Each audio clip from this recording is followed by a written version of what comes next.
আসসালামু আলাইকুম। আমি মুন্নি বলছি ঢাকা থেকে। আশা করছি যে যেখানে আছেন সুস্থ আছেন, ভালো আছেন। আমিও আল্লাহর রহমতে অনেক ভালো আছি। তো যাই হোক, আজকে শুরুটা করলাম ঘর গোছানো দিয়ে। তো আমি এই ঘর বাড়ি গুছিয়ে নিয়ে এরপর আপনাদের সাথে শেয়ার করব কিভাবে আমি ম্যাজিকের মতো করে ফ্যান পরিষ্কার করি। তো তার জন্য আমি এখানে একটা ফুল প্যান্টের হায়ের অংশ থেকে একটা পাশ কেটে নিয়েছি, নিয়ে ওইটার পায়ের কাছের অংশ সেলাই করে আটকে নিয়েছি।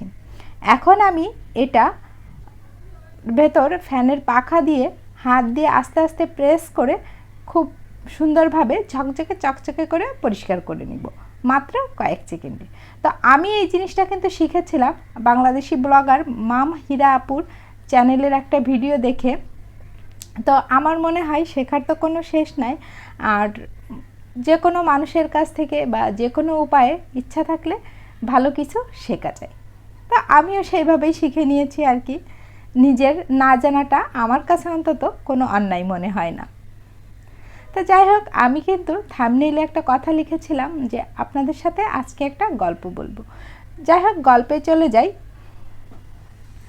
আসলে একটা নববধূ বিয়ের পর তার শ্বশুরবাড়িতে আসে অনেকগুলো স্বপ্ন নিয়ে, কিন্তু এখানের গল্পটা একটু অন্যরকম। একটা বউ বাড়িতে আসার পর দেখা যাচ্ছে সবাই তার সাথে পরিচিত হতে আসছে, সবাই দেখা করতে আসছে, এসে কিছু না কিছু কথা তাকে শোনাচ্ছে। এই এমন সময় তার দাদি শাশুড়ি এসে বলছে, নাত বউ, আমার কিন্তু নাতির ঘরে পুতি চাই খুব তাড়াতাড়ি। তো বউটা একটু মুচকি হাসি দিল, কিছু বলল না, মাথা নিচু করে শুধু বলল জি। এরপর তার শাশুড়ি এসে বলে, বৌমা, আমার কিন্তু দাদা দাদি চাই খুব শীঘ্রই। তখনও বউটা মাথা নিচু করে বলে জি আম্মা। এরপর আসে তার ননদের পালা। ননদে এসে বলে, ভাবি, আমার কিন্তু ভাইপো ভাইজি চাই খুব তাড়াতাড়ি। তখন বউটা একটু মুচকি হেসে বলল, তোমরা কি সব কিছু ইনস্ট্যান্ট চাও নাকি? এরপর তার স্বামী ঘরে ঢুকেই তাকে বলতেছে, শোনো, আমরা কিন্তু খুব দ্রুতই বাচ্চার প্ল্যান করে ফেলবো। তো তখন বউটা বেশ বিরক্ত হয়ে তার স্বামীকে বলল যে, আচ্ছা, তোমরা তো অস্থির কেন? তোমাদের কি ধৈর্য সহ্য বলে কিছু নাই? আমার তো মনে হচ্ছে যে বাপের বাড়ি থেকে লাগেজ ভর্তি জিনিসপত্র না এনে সাথে 2-1টা বাচ্চা আনলেই ভালো হতো। তাহলে তোমরাও ইনস্ট্যান্ট পেয়ে যেতে, আর আমার পরেও সবাই মিলে আবদার করতে না। তো আমাদের কিন্তু নিজেদের অবস্থাটা ঠিক এই গল্পের মতোই হয়েছে। আমাদের উপদেষ্টা পরিষদে যারা বসেছেন, তারা বসতে না বসতেই আমরা কিন্তু তাদের উপর নানান রকম আবদার চাপিয়ে দিচ্ছি।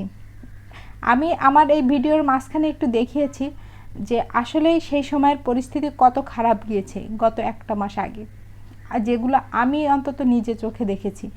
তো এই পরিস্থিতিগুলো সামাল দিয়ে দেশকে একটা স্থিতিশীল অবস্থায় আনতে তাদেরও তো কিছু সময় লাগবে, এটা তো আমাদের বুঝতে হবে।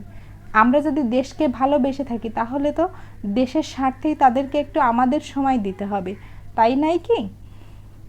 তো যাই হোক, অনেক বেশি বকবক করে ফেলেছি। তো এটাই ছিল আজকের আমার এই ছোট্ট গল্পটা।